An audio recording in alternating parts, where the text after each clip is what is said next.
According to one study, 75% of women say they lack confidence in the area of money management. That's unfortunate because here's the sobering truth. 95% of women will at some point in their lives be their family's primary financial decision maker. With so many women unsure of what to do and so many being forced to figure it out and fast, Miriam Neff and her daughter Valerie are ready to share their expert advice. Mother-daughter team Miriam Neff and Valerie Neff Hogan believe more than ever women have control of capital and are making financial decisions. Yet not every female has confidence with money matters. As a widow, Miriam knows what it means to be thrust into financial management unexpectedly, while her daughter Valerie, an attorney and certified financial planner, understands how the jargon and principles of managing money can be intimidating. In their book, Wise Women Managing Money, the duo shares easy-to-understand, practical advice to help you take control of your financial future and manage your resources the right way. Miriam Neff and Valerie Neff Hogan are here with us now, and we welcome you to the 700 Club. What a good book you've written. We're honored to be here. You know, the percentages that you talk about in the book of women who will be managing money or money affairs at some point really make your book a necessity. But let's go to the beginning. In the beginning of the book, you talk about 3 things that we need to do to manage money wisely. What are those 3 things? Well, first of all, you have to know it's all God's on loan to you. That's the truth. But then you have to know it and keep track. Just that number one, know what's going on. Don't ignore it. Right. That little keeping track part at the beginning is part of what's hard, because most people don't know what's happening to their money, do they? That's right. And we even start back with just organize financial things in one place. Yes. Are our bills and our documents landing in one place, and then our electronic money communications in one file, so we can take it even back to that of know where it is located so you can know what it is. Yeah. And then you talk about starting with something you call the big T, the upside down T. Yeah. Share that. Well, it's discretionary and non-discretionary, and with inflation these days, there's some things that have to change. Yeah. Right. And Valerie, you can explain that. Yeah, so we can track what we own and what we owe. And so we really need to keep track of what that is. And so some people call that tracking your net worth. We as believers know worth is about a lot more than that, so we just call it net.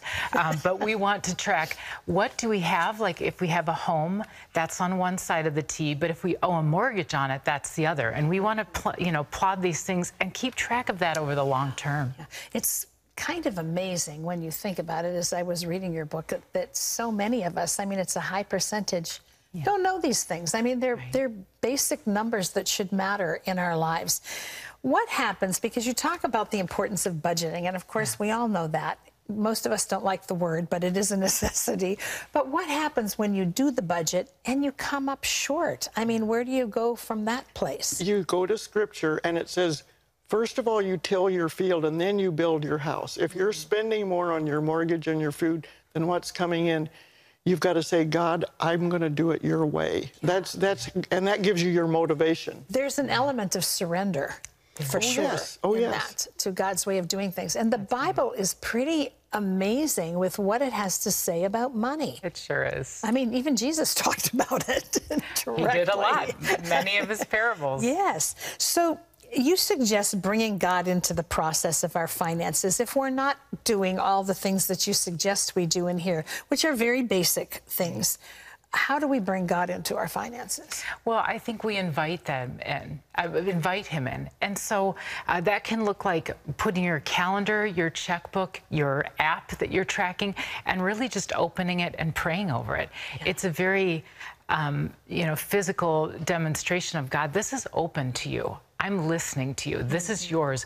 What would you like me to do with your stuff for your purpose? And I think just coming from that mindset invites him to give us wisdom. Well, Miriam, what was it like for you when you first became a widow? Was money an issue? Oh, well, we had budgeted together and we were good at doing that together, but I didn't oversee investments, and we had some small things. I have come to love that. If I can learn and invest wisely and grow and be a good Matthew 25 steward, Anyone can. And what Valerie is saying too, in marriage, husband and wife, lay this out before the Lord. Together. Together, you do it together. And I was fine because God, when we ask for wisdom, He answers. Yes, He does. One of the things that I'm sure might have been a challenge to you at that time, and is to a lot of people, is financial terminology. You know, sometimes you talk to someone who's a financial planner or an investment person, and for me, my eyes start rolling back in my head after a while.